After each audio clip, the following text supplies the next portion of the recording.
Hi, my name is Rishabh Pandey, a junior at Limbrook High School, and I'm a co-founder of Inspirante Education.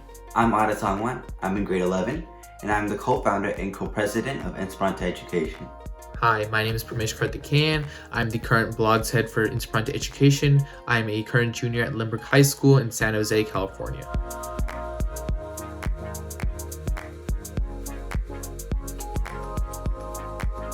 Inspirante was founded in April 2020 by 4 high schoolers in Limbrook High School. Those high schoolers were Talal Hassan, Arnab Dikshit, Rishabh Pandey, and me, Ada Sangwan. It was during quarantine, so we had a lot of time on our hands and wanted to make a difference in our community. We had noticed a bunch of nonprofits starting up in the area and wanted to do something similar. But we did not want to go on the same track as everyone else, just teaching students different topics. We wanted to find a new way to enhance education for these students. With that, we started Inspirante Education. Instead of having a core goal to just teach students, we wanted to inspire students to go farther in life and do big things. From where we started, Inspirante has grown from 4 members to 17 members in 2 schools. We have almost 20 episodes on our podcast. We have hosted 3 camps with a total of 8 courses, and we have posted numerous blogs. We have most importantly made connections with a bunch of people and many other nonprofits, building a community around us. So when quarantine came around and the 4 members of the board wanted to do something new, we decided to start up something called the Inspirante podcast. The original idea was that we would interview different college students and professionals about their high school experiences and what we can learn from those experiences. Our podcast interviews are focused on interviewing successful individuals in the fields of business, STEM, and law. We interview our guests about their extracurriculars and their journeys to where they have been right now, which consist of their middle school experiences, their high school experiences, the college application process, and any past careers that they've had, which include internships and previous jobs. Through our episodes, we hope to provide our guests with advice about school, academics, and extracurriculars, along with test-taking advice with regards to the SAT and ACT as well. At first, the core 4 members of our administration team decided to focus on planning out blogs, podcasts, and basic camps. However, we had no general direction in how we wanted to execute this. The process of trying to find out what to do was tough, since there was so much we could write about and so many classes we could teach through these camps, and so many different types of podcasts we could also make as well.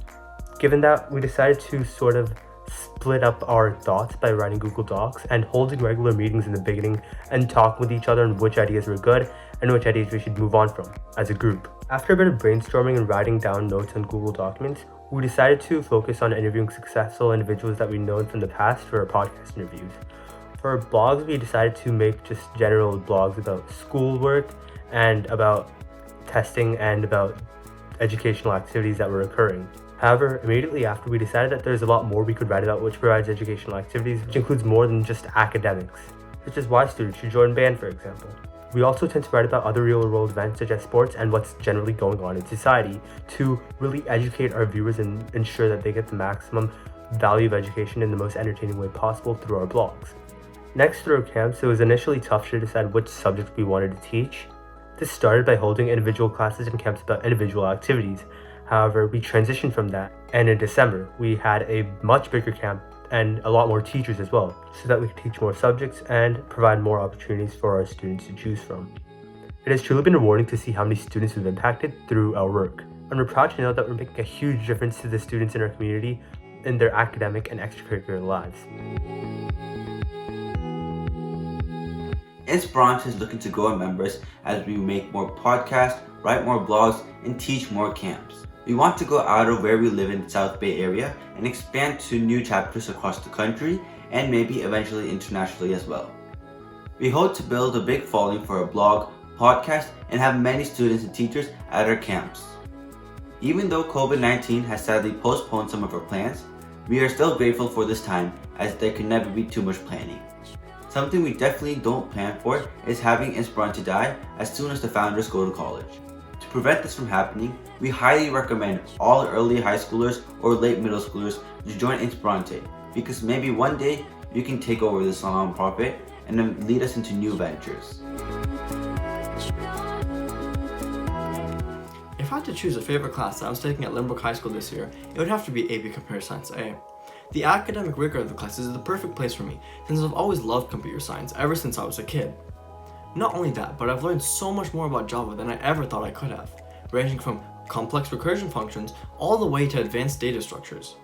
Not only that, but my teacher, Mr. Falk, has been an amazing influence for me with his great humor, and he also runs a DECA club, a club which I really enjoy.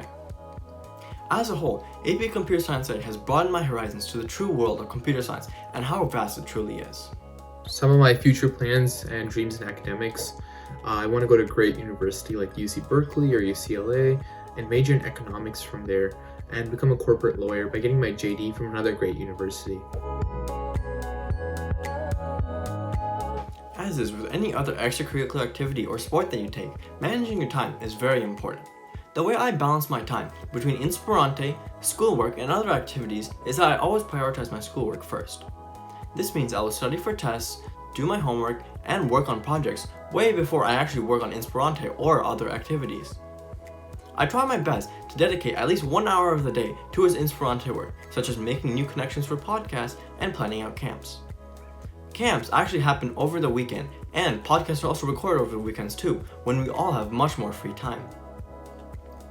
Other than that, however, when I'm not doing my schoolwork or working on Inspirante, I usually like to relax and unwind by playing games with my friends or watching Netflix. I have a pretty busy schedule for the most part since I'm a junior because of my heavy load of AP classes like AP US History and AP Calculus, including cross country that takes up my entire afternoon. But I've always made time for Inspirante and its blog team to create great blogs that are informative and entertaining. Some other activities I'm part of include my school's varsity cross country team. I'm also part of my school's varsity public forum team for speech and debate. I've also been a long-term member of FPLA, which is Future Business Leaders of America, and I am the current chapter head for American Enterprise. Besides that, I do volunteer for other nonprofits that help senior citizens in the Bay Area, and of course, Inspirante Education. I've learned to maintain a regular schedule and set myself to that schedule so that I can stay as productive as I can in my own activities and in the activities that I have which pertain to Inspirante Education, while also maintaining my mental health and well-being.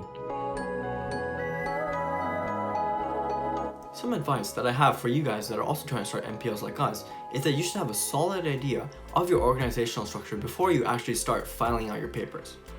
It took us a couple of weeks to fully nail down our organizational structure, determining who does what, who works under who, and how do we incorporate new members into our organization. Along with this, filing papers can take months and hundreds of dollars. I believe it took us around $300 to have our 501c3 status finally established. The best piece of advice I can offer to someone looking to start a nonprofit is to start small. When you start small, you don't have to manage as much stuff, and you can effectively work and do what your goal is. When you have that flow ready, then you can move on and do bigger things. You can get more people, and you could eventually expand that flow and have more people involved into it. Another piece of advice is to think big. If you think big, you're gonna eventually achieve those things. Manifest what you do so you can achieve those goals that you really want. And the final piece of advice I have is to start the nonprofit with people you enjoy working with. Just because they're your best friend doesn't mean they're your best worker. Start with people who you know will work for you and you will have no trouble communicating with. Good luck with starting your own nonprofits.